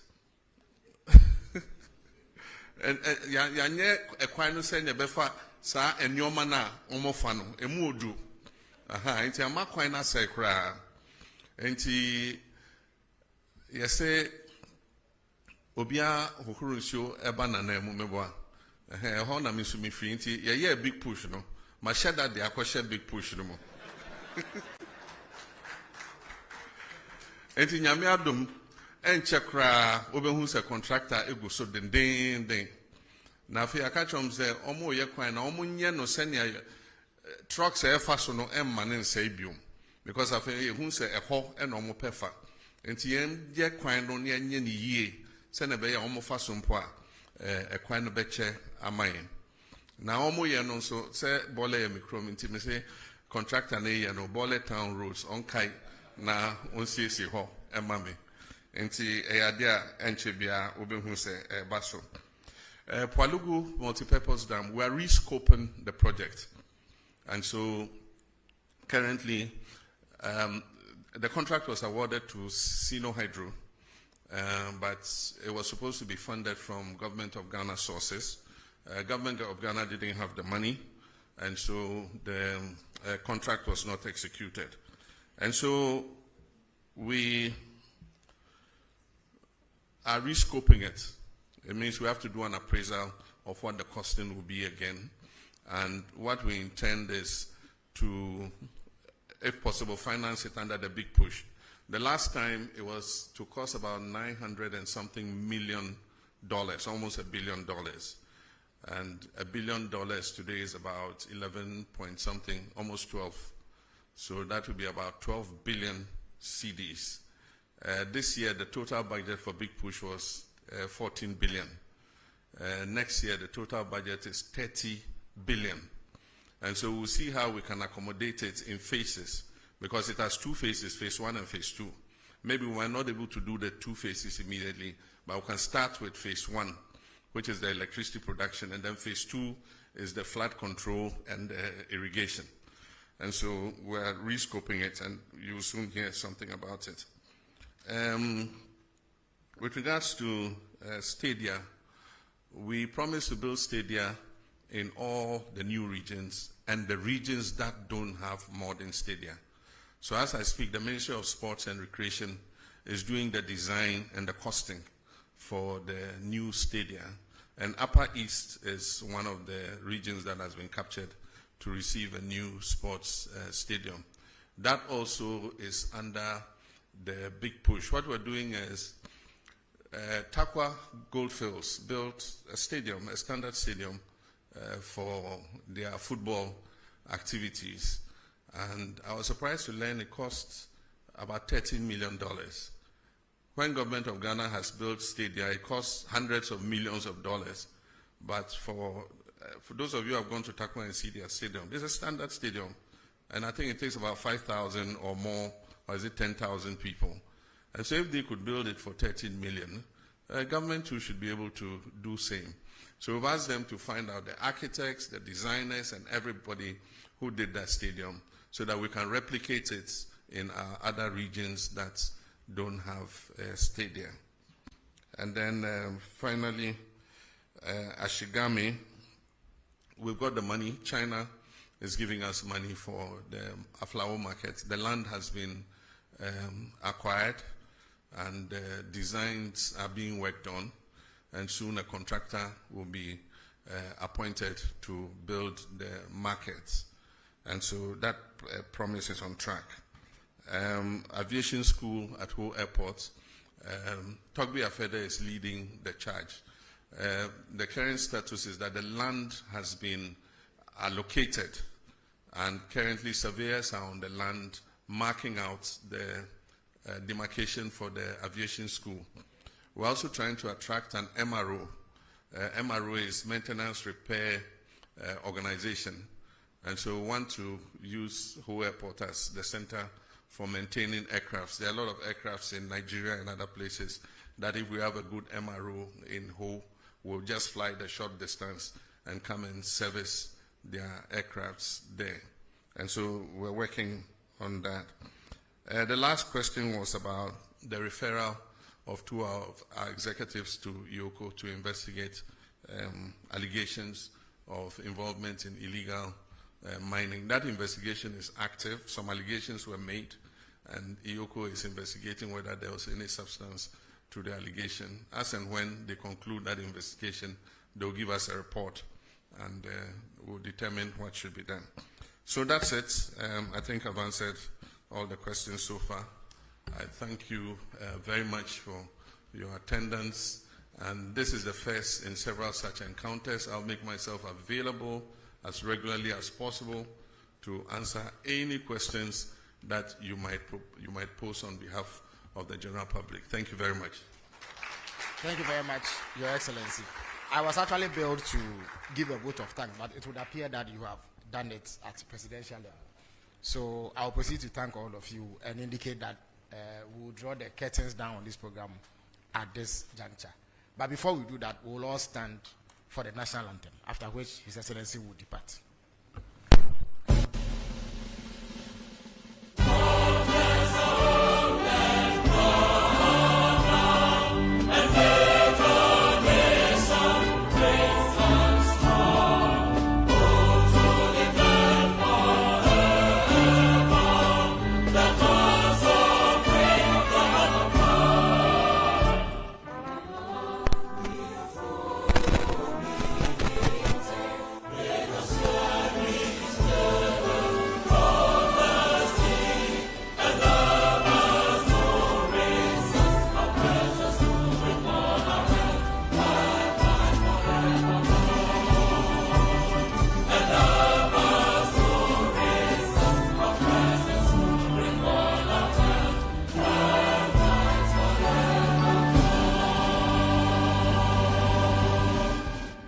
shall we remain standing as His Excellency the President departs the hall?